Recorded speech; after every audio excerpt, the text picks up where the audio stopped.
There it is. Yes, it is a Porsche. Why did I buy a Porsche? Well, apparently they're pretty good off-road. They were very expensive when they first came out, and of course not many people who are going to spend hundreds of thousands of New Zealand dollars or whatever type of currency you have where you come from is going to want to run them off-road and potentially do damage to them. But time passes on. This one here is a 2004 955 Cayenne Turbo. See on the back here, Cayenne Turbo. That means is the 4.5 litre V8 twin turbo. It has so much power that it tries to pull my face off when I accelerate, but when you're four-wheel driving, you don't really need that sort of thing. But I thought, if I'm going to buy one, might as well buy the best one. So there it is. As I say, apparently these are very good off-road. This one's 2004, so it's 16 years old. And that means, of course, it didn't cost me $235,000, which it did when it was brand new. It cost me significantly less than that. I'm not going to say how much it cost, but let's just say it was half the price of a 2005 or 2003 100 Series Land Cruiser. So I thought, for half the price, we can get something that'll go, hopefully, anywhere a Land Cruiser will go, but go in style, look kind of awesome, and what else can I say? It's a Porsche. So not every old cheap car is a good purchase, but this one had 178,000 miles on it, 178,000 kilometres on it when I bought it. So it's not a little amount of kilometres, but still it's not a lot either.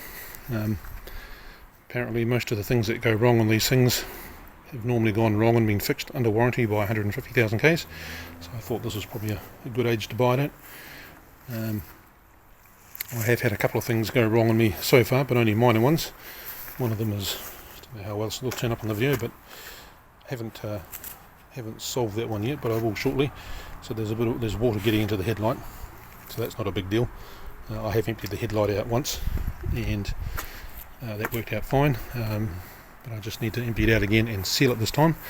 And the other one, can't really see what's going on. We'll just have a quick look inside. So underneath there is the AC blower motor, and so that failed about a week after I bought it, so that was a bit disappointing. So we pulled it out, had a good look at it. The brushes had worn down to just about nothing, which is why it failed. So got myself another one. I did buy a cheap Chinese one, and one of the things I learned while doing this sort of thing is the North American and European models, which are left-hand drive, have obviously the blower motor on the opposite side of the car, and it does make a difference. So I didn't know this, so I just got one off AliExpress for what I thought was a pretty reasonable price. Of course it turned up and it wouldn't fit, because it was designed to go on the other side of the car. So I thought, no worries, we just take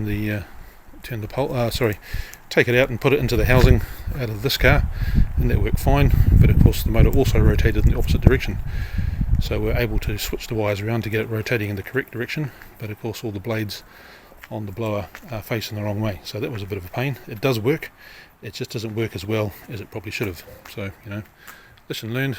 It's good enough though. Blows cold air when it's hot and blows hot air when it's cold. So that's all we need to worry about as far as that goes. My plans for this vehicle are to make it a proper off-roader. So the only real change I need to make is to change these things into all-terrains. So at the moment they are high-fly, I don't know, some cheap Chinese tyre, which I'm told are actually pretty good for the money you pay for them. And I've got no complaints. They're quiet, it sticks to the road, wet and dry, but obviously not really designed for off-road. So I've got myself some 20-inch Volkswagen Touareg rims, so we're going to take these 22s off, put the 20s on, and going for a we'll have another talk with the tyre people, but looking at this stage at buying a 275 55 R20 Maxxis Razor AT11. I've been told by the tyre guy that that's the tyre I need. So yeah, stick those on. Seen a lot of good reviews about them on YouTube, so pretty keen to see how they go on the Porsche. So we're going down in rim size. So I am told by people on YouTube that because of these big massive front calipers here, and if you buy the twin turbo version it has bigger brake calipers, because of those big massive front brake calipers here, the smaller size rim you can get onto one of these is a 19-inch rim. But if you are looking at putting a 19-inch rim on these, the options for off-road tyres are very limited, so it's actually wiser to go for a 20-inch rim. That will give you less sidewall on your tyre than a 20, so than a 19, sorry. But it does mean there's a wider range of tyres I can choose for this, so that's what I've decided to do. And we'll see how that goes. Some other upgrades. So really that's the only upgrade that we need to make it go off-road better. Oh, and just in case you're wondering, yes, it does have air suspension. So some of you are looking at this thinking, man, this car's way too low to go off-road. But it does have air suspension. So we'll just have a quick look-see on the inside. For those of you who are not familiar with the Porsche, get all this rubbish out of the way. So down here, we have on the left, we have this little switch here. So one flick switches it into low range. This is why these things are pretty off-road, because they do in fact have low range. One more flick down will give you, will lock the centre diff, so it has a locking centre diff. Unfortunately there's no locking rear diff or locking front diff. Those are options, but they are super rare. 2% of the cars, Porsches, came out with them, so chances of finding them are pretty small. But on this side, we're out with the switch. So it has loading level, which is very low. It won't drive on that level, but you can drop it down all the way to, pretty low. So you can throw your groceries in the back. Then it has low, which is where I currently have it sitting. So that's as low to the ground as you can get it while having it driving. Then we've got standard height. Then we have off-road 1, and then off-road 2. So when you're off-roading, normally you'd be in this off-road 1 level, and that gives you something like 10.7 inches of ground clearance. I can't remember what it was, but if you need a bit more ground clearance you can go into off-road 2, but off-road 2 means that the suspension is so extended that you get very little articulation. So typically you'd just go on off-road 1 and only put it into 2 when you need the extra clearance. So coming back outside, so we do have air suspension. We can raise it up to a suitable level for off-roading, and we will be putting what amounts to a 32-inch all-terrain tyre on there.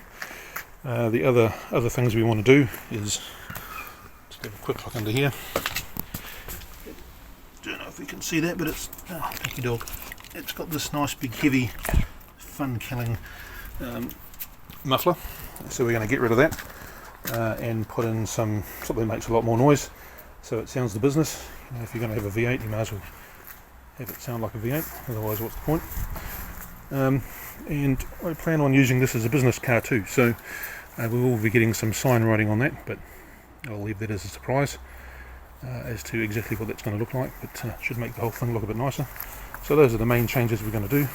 At some point we would like to see if we can do something about getting rid of the bottom part of the bumper and putting some underbody protection in there, maybe a steel bumper and a winch mount,